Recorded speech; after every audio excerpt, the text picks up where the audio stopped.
Labour piles on the pressure, urging the government to bring in Plan B. While ministers insist their vaccine plan is working, the opposition joins experts demanding they bring back masks and working from home. We want those measures that the scientists have called for that are in Plan B. Also tonight, 2 teenage boys are killed and a third is in hospital after a targeted attack in Essex. Straight away I just get a message saying sorry. Supermarkets shut down. Thousands of customers suffer as hackers target Tesco's website. And united in pain, Liverpool score 5, casting further doubt on Solskjaer's future.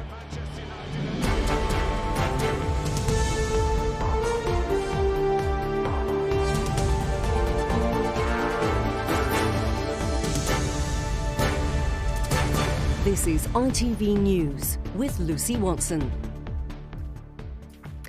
Good evening. Labour is joining calls for the government to move to Plan B in England to bring rising COVID infections under control. They say it's time to bring back face masks and tell people to work from home where they can. But the government says the vaccine programme will provide protection as jabs are offered to even more children from today. Juliet Bremner has the story. 12-year-old Lola Yassine is one of the first schoolgirls to get a jab at this vaccination centre in Grange-over-Sands. You ready? Yeah. Scratch. After authorities in South Cumbria opened up new venues for 12 to 15-year-olds. Her parents drove for more than an hour, anxious she should have her jab as soon as possible. It's about an hour and a quarter, but, you know, it's worth it because obviously she's got the vaccine now, so hopefully within a couple of weeks she's got that level of resistance. When she's back at school, hoping that will, if she does get COVID, she gets a very, very mild version of it. The race is on to get jabs into arms of all ages. More than 800,000 boosters were given in the last 3 days. You only have to look around busy public venues like this market in London to see that the majority of people are not moderating their behaviour despite the rising number of infections.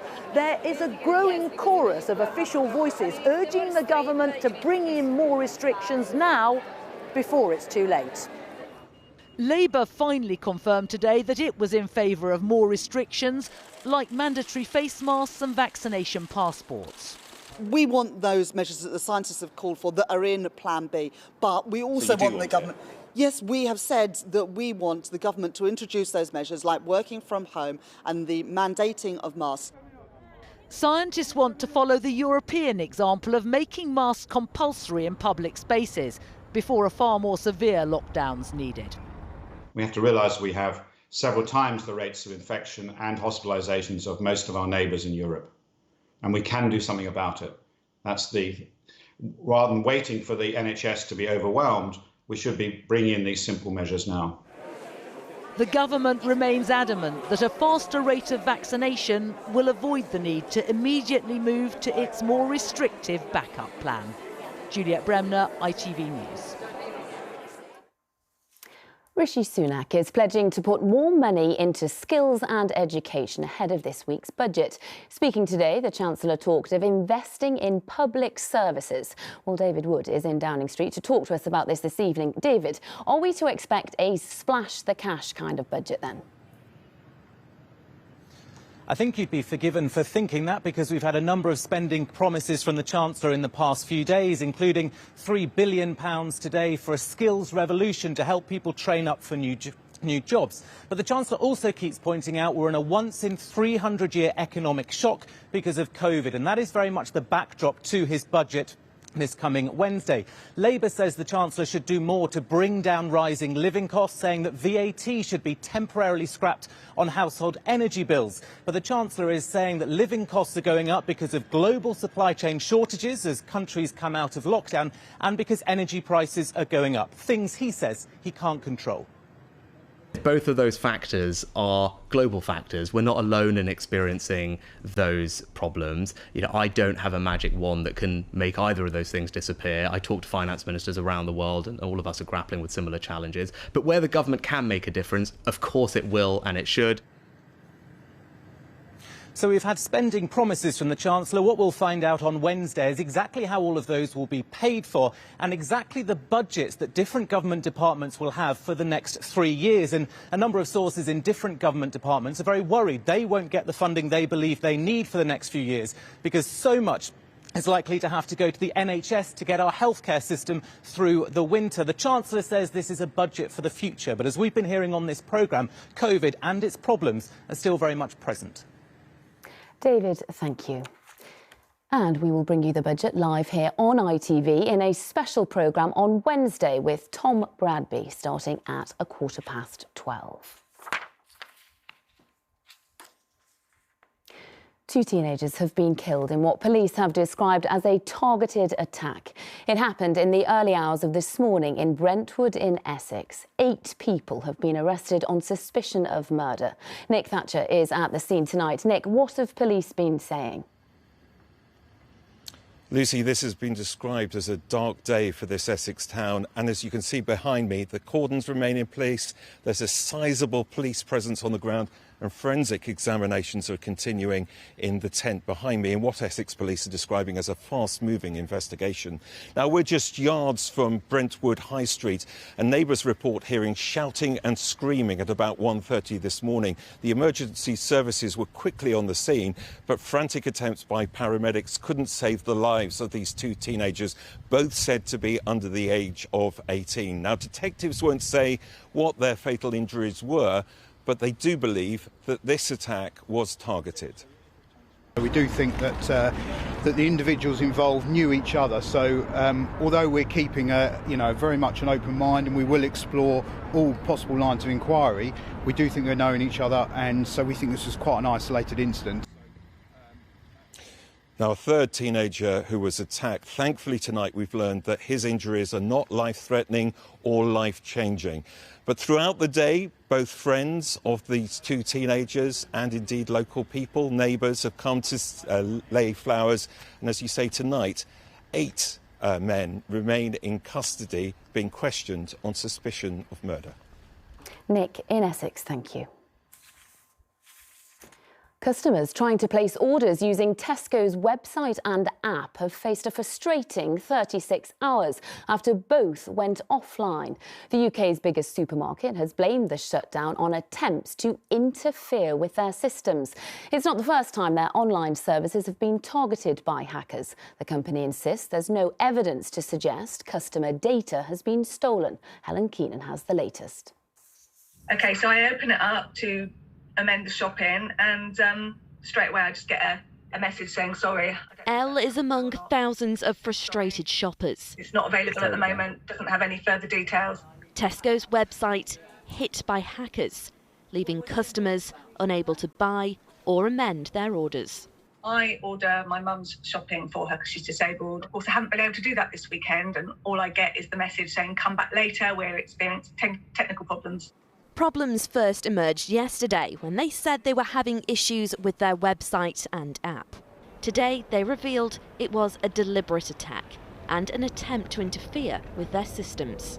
This isn't the first time Tesco have been hit. In 2014, they had to deactivate their customers' online accounts after their login details were leaked online. 2 years later, in a separate attack, Tesco Bank was targeted, with over £2 million stolen. Tesco says there's no reason to believe this issue has affected data, and they're continuing to make sure all customer details stay safe. Cybercriminals are becoming more sophisticated. We hear that a lot, but they're using sharper tools in their toolkit to take down big, high-profile businesses.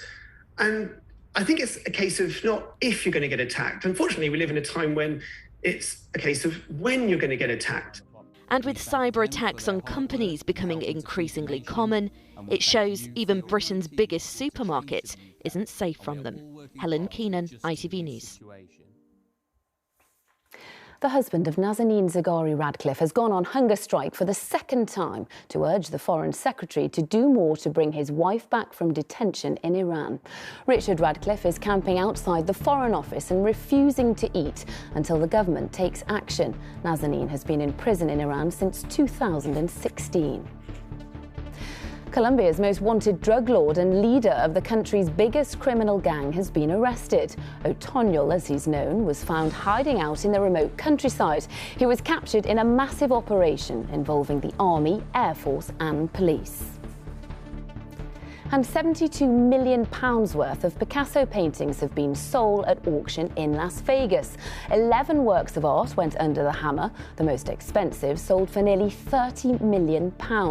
The sale coincides with the painter's 140th birthday. Hundreds of people have gathered for a candlelit vigil to remember the cinematographer Helena Hutchins. She died after actor Alec Baldwin fired a prop gun during filming in New Mexico. The tragedy has raised questions about safety procedures on Hollywood film sets, as Robert Moore reports. Members of the film crew have held a vigil in Albuquerque to honour the cinematographer they lost in such tragic circumstances. Many were here not just to pay tribute to Helena Hutchins, but also to demand better safety protocols on film sets, hoping that such an accident with a weapon never happens again. This moment has shaken all of us to the very core, and we will carry her in our hearts and minds forever. What precisely occurred on Thursday that cost the cinematographer her life is still under investigation. The actor Alec Baldwin, who was handling the vintage gun when it fired during rehearsals, was seen outside a hotel in Santa Fe, alongside the husband and son of Helena Hutchins.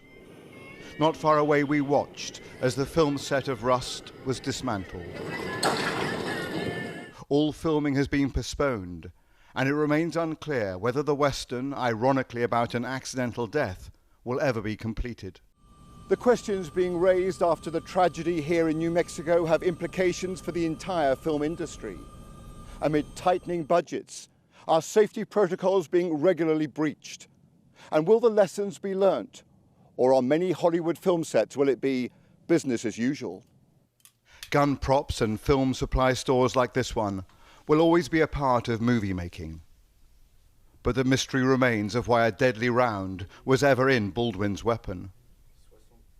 One crucial source for investigators is this woman, Hannah Gutierrez-Reed, the head armourer on the movie set. She recently spoke on a podcast about her career and relative lack of experience. It was a really badass way to start off a really long and cool career, I'm hoping. You know, I was really nervous about it at first, and I almost didn't take the job because I wasn't sure if I was ready, but doing it, it went really smoothly. For the film crew, their focus remains not on blame, but on safety going forward and remembering their talented friend. Robert Moore, ITV News, New Mexico. And finally, it's been a humiliating afternoon for Manchester United at Old Trafford. They were beaten 5-0 by rivals Liverpool, with Mo Salah scoring a hat-trick. The result is likely to cast further doubt over the future of manager Ole Gunnar Solskjaer. Chris Scudder was watching. England's two most successful clubs, the current best player in the world versus one of the all-time greats. Liverpool, unbeaten this season, should have been behind early on. Instead, moments later, they were ahead. Liverpool do take their early chance. And before United could recover, Liverpool had punched them into submission. 2-0 in 12 minutes. And it's two. United were a shambles. And Salah made them pay. Another goal for a 10th consecutive match. Ronaldo was frustrated, tempers frayed. Yellow card for the red superstar. It got worse. It was 4 by half-time. Salah's second. United were booed off. It was the stuff of nightmares. Salah's third twisted the knife a little further. And make no mistake, this hurt. United were ragged and in tatters. Pogba was sent off. By the finish, Old Trafford was half empty, humiliated in their own backyard by their greatest rivals. A long week lies ahead for Ole Gunnar Solskjaer, or just maybe very short. Chris Scudder, ITV News. Well, that's it for now. I'm back with the late news at 10:05 tonight. Thank you for joining us. Bye-bye.